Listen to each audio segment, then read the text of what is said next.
Sa mga naghahanap ng RFO, may isa po tayong RFO na corner.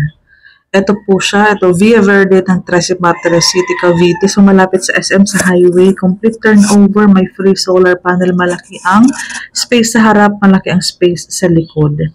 Ito na yung available unit mismo kasi RFO na po ito. Ito yung kanyang full toilet and bath. Ito po ang kanyang kitchen area. Ayan o, service area. Pwede din dito, kitchen. Dito ka na mag-cover. Ganyan po siya kalaki. Ganyan po.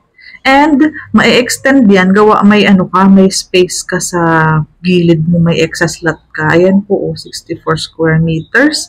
Please screenshot for the computation.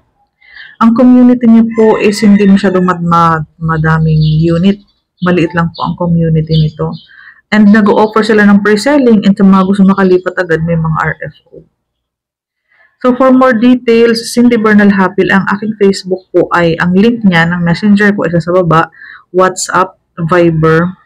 For daily tripping and reservation, kung gusto mo ng corner na available, masipag ang aming coordinator sa pag-update. So kung makapag-decide ka, mabibigay namin agad sa iyo ang latest inventory. Ngayon, para maka-reserve, reservation fee, mga payslip, proof of income, 2 valid ID, TIN ID, company ID. Dalhin mo na po yung mga ID. Tapos po, regular employee ka ba? O pasok ka po sa ganitong klase ng budget? So, directly message me para mauna po kayo doon sa nag-iisang corner na ang available. Pero kung gusto mo naman ng inner, may mga inner pa naman na RFO. Habang may RFO, kasi ang mga pre-selling is mga abutin pa ng 18 months to 24 months bago malipatan. Yan lang, salamat.